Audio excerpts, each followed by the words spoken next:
ಬೆಂಗಳೂರು ಬಗ್ಗೆ ಏನ್ ಹೇಳ್ಬೇಕು ಅನ್ನೋದಕ್ಕಿಂತ ಬೆಂಗಳೂರು ಏನಾಗಿದೆ ಅನ್ನೋದನ್ನ ಮೊದಲು ಹೇಳೋಣ. 30ನೇ ತಾರೀಕು ಒಳಗಡೆ ಗುಂಡಿ ಮುಚ್ಚಬೇಕು ಅಂತ ಆದೇಶ ಕೊಡ್ತಾರೆ. 30ನೇ ತಾರೀಕು ಒಳಗಡೆ ಗುಂಡಿ ಮುಚ್ಚೋದಿಕ್ಕೆ ಗುತ್ತಿಗೆದಾರರಿಲ್ಲ.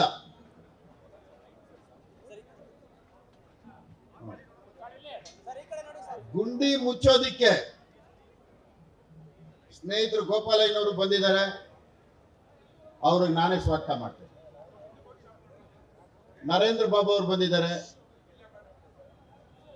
ಗುಂಡಿ ಮುಚ್ಚೋದಕ್ಕೂ ಸಹ ಗುತ್ತಿಗೆದಾರರಿಲ್ಲ. ಗುಂಡಿ ಮುಚ್ಚೋದಕ್ಕೂ ಸಹ ಇವತ್ತಿವ್ರ ಹತ್ರ ಹಣ ಇಲ್ಲ. ಬಿಬಿಎಂಪಿಯಲ್ಲಿ ಪಾಲಿಕೆ ಸದಸ್ಯರಿರುವ ಕೊಡ್ತಕ್ಕಂಥ ಒಂದು 3 ಕೋಟಿ ಅನುದಾನನ ಇವತ್ತು ಗುಂಡಿ ಮುಚ್ಚೋದಕ್ಕೆ ಉಪಯೋಗಿಸುವಂತ ಪರಿಸ್ಥಿತಿ ಬಂದಿದೆ. ಸರ್ಕಾರದಿಂದ ಒಂದೇ ಒಂದು ನಯಾ ಪೈಸಾ ಬಿಡುಗಡೆ ಆಗ್ತಾ ಇಲ್ಲ. ಇವತ್ತು ಯಾವ ಪರಿಸ್ಥಿತಿಗೆ ಹೋಗಿದೆ ಬೆಂಗಳೂರು. ಹೆಬ್ಬಾಳ ಫ್ಲೈಓವರ್ ಜಂಕ್ಷನ್ ಇವತ್ತು ಟ್ರಾಫಿಕ್ 2 ಗಂಟೆ ಟೈಮ್ ಬೇಕು ಏರ್ಪೋರ್ಟ್ ಇಂದ ಬಂದ್ರೆ. ಇವತ್ತು ಟೆಕ್ ಪಾರ್ಕ್ಗಳಲ್ಲಿ ಕೆಲಸಗಾರರೆಲ್ಲ ಕೆಲಸ ಬಿಟ್ಟು ಹೈದರಾಬಾದ್ ಹೋಗಂತ ಪರಿಸ್ಥಿತಿ ಬರ್ತಾ ಇದೆ. ಆದ್ರೂ ಇಲ್ಲಿ ಯಾರು ಕೇಳೋರಿಲ್ಲ. ಬೆಂಗಳೂರು ಸುತ್ತಮುತ್ತ ಇರ್ತಕ್ಕಂಥ ಯಾವುದೇ ಒಂದು ಬೆಂಗಳೂರು ನಗರದೊಳಗೆ ಬರೋದಕ್ಕೆ ಇವತ್ತು ಆಗ್ತಾ ಇಲ್ಲ. ಅದು ಮೇಕ್ರಿ ಸರ್ಕಲ್ ಇರ್ಬೋದು, ಗುರುಗುಂಟೆಪಾಳ್ಯ ಇರ್ಬೋದು, ಹೆಬ್ಬಾಳ ಇರ್ಬೋದು, KR ಪುರ ಇರ್ಬೋದು, ಮಾಗಡಿ ರೋಡ್ ಇರ್ಬೋದು, ಎಲ್ಲಾ ಕಡೆಯಿಂದ ಇವತ್ತಿದು ಪರಿಸ್ಥಿತಿ. ಬೆಂಗಳೂರಿಗೆ ಅಂತ ಯಾವುದೇ ಅನುದಾನ ಇಲ್ಲ. ಒಂದೇ ಒಂದು ನಯಾ ಪೈಸಾ ಇಲ್ಲ ಇವತ್ತು ಇವ್ರ ಹತ್ರ. ಮೊನ್ನೆ ನೀರು ಕೊಡೋಂಥದಕ್ಕೆ ಒಂದೊಂದು ಟ್ಯಾಂಕ್ ತಂದಿಡ್ತಾರೆ. ಟ್ಯಾಂಕ್ ಇಡ್ತಾರೆ, ಟ್ಯಾಂಕಿಗೆ ನೀರು ತುಂಬಲಿಲ್ಲ. ಟ್ಯಾಂಕ್ ಮಾತ್ರ ಇಡ್ತಾರೆ, ಟ್ಯಾಂಕ್ ಅಲ್ಲಿ ನೀರಿಲ್ಲ.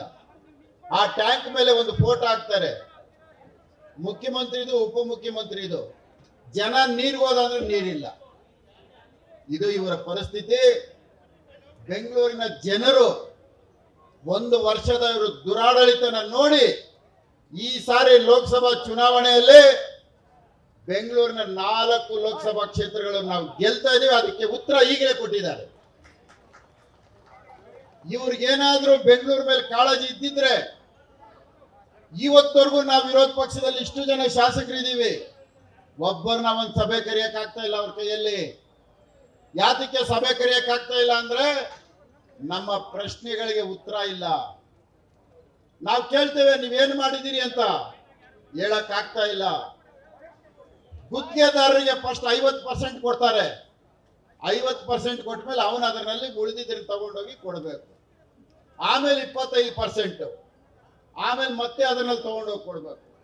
ಮತ್ತಿನ್ನು 25% ಈಗ ಹಂಗೆ ಉಳ್ಕೊಂಡಿದೆ, ಅದು ಕೊಟ್ಟಿಲ್ಲ. ಇದುವರೆಗೂ ಇತಿಹಾಸದಲ್ಲಿ ಗುತ್ತಿಗೆದಾರರಿಗೆ EMD ಇರುತ್ತೆ, FST ಇರುತ್ತೆ, ಬ್ಯಾಂಕ್ ಗ್ಯಾರಂಟಿ ಇರುತ್ತೆ, ಅವನ ಮೇಂಟೆನೆನ್ಸ್ ಪೀರಿಯಡ್ ಇರುತ್ತೆ. ಇವು ಎಲ್ಲ ಇದ್ದು ಸಹ ಇನ್ನೂ ಹೆಚ್ಚುವರಿಯಾಗಿ 25%. ಯಾತಕ್ಕೆ 25% ಇವರ ಅನುಕೂಲಕ್ಕೋಸ್ಕರ. ಗುತ್ತಿಗೆದಾರರು ಇವತ್ತು ನೇಣ ಹಾಕೊಳ್ಳುವಂತ ಪರಿಸ್ಥಿತಿ ಬಂದಿದೆ. ಒಂದು ಮರ ಬಿದ್ದರೆ ಮರ ಕಟ್ ಮಾಡಿ ಟ್ರಾಫಿಕ್ ಕ್ಲಿಯರ್ ಮಾಡೋರು ಸಿಗ್ತಾ ಇಲ್ಲ. ಎಲ್ಲಾದ್ರೂ ಮಳೆ ನಿಂತ್ರೆ ಒಬ್ಬ ಬಂದು ಅದನ್ನ ಕ್ಲಿಯರ್ ಮಾಡೋಂಥವ್ರು ಸಿಗ್ತಾ ಇಲ್ಲ. ಯಾವ ಕೆಲಸನೂ ಇಲ್ಲ. ಅದೇ ಹಿಂದೆ ನಮ್ಮ ಸರ್ಕಾರದಲ್ಲಿ ರಸ್ತೆಗಳಿರ್ಬೋದು, ರಾಜಕಾಲುವೆಗಳಿರ್ಬೋದು, ಪ್ರತಿಯೊಂದು ಕೂಡಲೇ ಸ್ಪಂದಿಸಂತ ಕೆಲಸ ನಡೀತಾ ಇತ್ತು. ಇವತ್ತು ಯಾವ ಕೆಲಸನೂ ಕೇಳೋರು ಇಲ್ಲ, ಹೇಳೋರು ಇಲ್ಲ. ಅಪಾರ್ಟ್ಮೆಂಟ್ಗಳು ಕಟ್ಟೋರು ಇವತ್ತು ಎಷ್ಟೋ ಜನ ಬೇಡಪ್ಪ ನಮ್ಗಿದು, ಬೆಂಗಳೂರಿನಲ್ಲಿ ನಾವೇನಾದ್ರು ಕಟ್ಟಕ್ ಹೋದಂದ್ರೆ ನಮ್ಮ ಮನೆ ಮಠ ಮಾರ್ಕೊಳ್ತೀವಿ ಅನ್ನೋ ಪರಿಸ್ಥಿತಿಗೆ ಬರ್ತಾ ಇದ್ದಾರೆ. 1 ಅಡಿಗೆ 200 ರೂಪಾಯಿ. ಕಟ್ಟಕ್ ಮುಂಚೆನೆ ಪ್ಲಾನ್ ಸ್ಯಾಂಕ್ಷನ್ ಅಲ್ಲೇ ಕೊಟ್ಬಿಡ್ಬೇಕು 200 ರೂಪಾಯಿ. ಅಧಿಕಾರಿಗಳಿಗೆ ನೀವು 200 ರೂಪಾಯಿ ಕಲೆಕ್ಟ್ ಮಾಡು ಅಂತ ಹೇಳಿದ್ರೆ ಅವ್ರು 200 ರೂಪಾಯಿ ಕಲೆಕ್ಟ್ ಮಾಡಿದ್ರೆ ಯಾರು ಬರ್ತಾರೆ ಬೆಂಗಳೂರಲ್ಲಿ ಡೆವಲಪ್ ಮಾಡೋದಕ್ಕೆ? ಸಿಗ್ತಾರ ಯಾರಾದ್ರೂ? ಯಾರು ಇಲ್ಲ. ಬರೀ ದುಡ್ಡು ಕಲೆಕ್ಷನ್ ಮಾಡ್ರಿ. ಇಡೀ ದೇಶದಲ್ಲಿ ಎಲ್ಲ ಚುನಾವಣೆಗಳಿಗೂ ಸಹ ಬೆಂಗಳೂರು ಒಂಥರ ATM ಆಗಿದೆ. ಬೆಂಗಳೂರಿನ ತೆರಿಗೆ ಹಣ ಡೆವಲಪ್ಮೆಂಟ್ಗೆ ಉಪಯೋಗಿಸ್ತಾ ಇಲ್ಲ. ಬೆಂಗಳೂರಿನಿಂದ ಬರೋ ಅನುದಾನನ ಗ್ಯಾರಂಟಿ ಹೆಸರು ಹೇಳಿ ಬೆಂಗಳೂರು ಮೋಸ ಮಾಡ್ತಾ ಇದ್ದಾರೆ. ಬೆಂಗಳೂರು ಇವ್ರಿಗೆಲ್ಲ ಕೊಡುತ್ತೆ, ಆದ್ರೆ ಇವ್ರೇನ್ ಕೊಡ್ತಾ ಇದ್ದಾರೆ ಬೆಂಗಳೂರಿಗೆ? ಏನು ಇಲ್ಲ. ಮಾತಿಗೆ ಮುಂಚೆ ಕೇಂದ್ರ ಸರ್ಕಾರಕ್ಕೆ ಪತ್ರ ಬರೀತಾರೆ, ನಮಗೆ ಅನುದಾನ ಕೊಡಿ. ನಿಮ್ಗೆ ಅನುದಾನ ಕೊಟ್ಟಿರೋದನ್ನೇ ಬಳಕೆ ಮಾಡಿದ ಗ್ಯಾರಂಟಿಗಳು ಕೊಡ್ತೀರಿ, ನಿಮ್ಗೆ ಎಲ್ಲಿಂದ ಬರುತ್ತೆ? ಅಕ್ಕಿ ಕೊಡೋದ್ರ ಬಗ್ಗೆ ಕೇಳ್ತೀರಿ, ಅಕ್ಕಿ ಕೊಡ್ಲಿಲ್ಲ ಕೇಂದ್ರ ಸರ್ಕಾರ. ನೀವೇನಾದ್ರು ಮುಚ್ಚಳಿಕೆ ಬರ್ಕೊಟ್ಟಿದ್ರ? ಮೊದ್ಲೇನಾದ್ರು ನಾವಿಲ್ಲಿ ದಾನ ಮಾಡಕ್ಕೆ ಭರವಸೆ ಕೊಡ್ತಾ ಇದೀವಿ, ನೀವು ನಮ್ಗೆ ಅಕ್ಕಿ ಕೊಡಿ ಅಂತ ಕೇಳಿದ್ರ ನೀವೇನಾದ್ರು? ಯಾರು ನಿಮ್ಗೆ ಹೇಳಿದ 5 kg ನಾವು ಕೊಡ್ತಾ ಇದೀವಿ ತಾನೆ? 5 kg ಕೊಡಂಗಿಲ್ಲ, ನಿಮ್ಮ ಹೆಸರು ಹಾಕೊಂಡು ಕೊಡಿ, ನಮ್ಮ 5 kg ನಮಗ್ ಕೊಡಿ. ನರೇಂದ್ರ ಮೋದಿ ಅವ್ರು ಕೊಡ್ತಾ ಇರ್ತಕ್ಕಂಥ 5 kg ಅಕ್ಕಿನ ನೀವ್ಯಾಕೆ ಅದನ್ನ ಇಟ್ಕೊಳಕ್ ಹೋಗ್ತೀರಿ?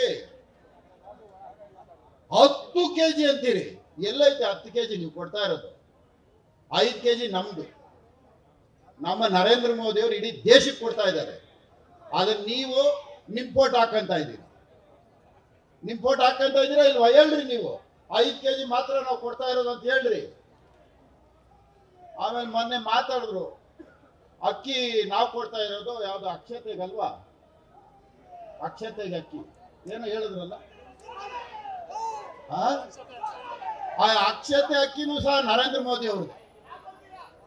ರಾಮ ಮಂದಿರದ ಅಕ್ಕಿನೂ ಅದು ನರೇಂದ್ರ ಮೋದಿ ಅವ್ರು ಕೊಡೋದು. ಇವ್ರ ಹತ್ರ ಎಲ್ಲೈತೆ? ಏನಿಲ್ಲ.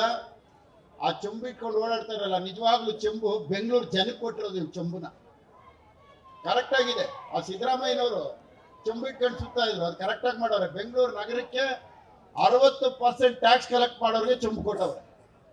ದಯವಿಟ್ಟು ಬೆಂಗಳೂರಿನ ಜನರು ಪ್ರತಿಯೊಬ್ಬರು ಎಚ್ಚೆತ್ಕೊಂಡು ಆದಷ್ಟು ಬೇಗ BBMP ಚುನಾವಣೆ ಮಾಡಿದಾಗ ಆವಾಗಾದ್ರೂ ಇವ್ರಿಗೆ ಬುದ್ಧಿ ಕಲ್ಸಂತ ದಿನಗಳ ಹತ್ರ ಇದೆ. ಎಲ್ರಿಗೂ ಒಳ್ಳೇದಾಗ್ಲಿ. ಬೆಂಗಳೂರು ಬಗ್ಗೆ ನಾವು ದಿನನಿತ್ಯ ಹೋರಾಟ ಮಾಡೋಂಥ ದಿನಗಳು ತುಂಬಾ ದೂರ ಇಲ್ಲ, ಅದು ನಾವು ಮಾಡಬೇಕಾಗತ್ತೆ. ನಾವೆಲ್ಲರೂ ಸೇರಿ ಮಾಡೋಣ. ಎಲ್ರಿಗೂ ಒಳ್ಳೇದಾಗ್ಲಿ. ನ್ಯೂಸ್ ಫಸ್ಟ್, ನಿರ್ಭೀತಿಯಿಂದ ನಿಮ್ಮ ಪರವಾಗಿ.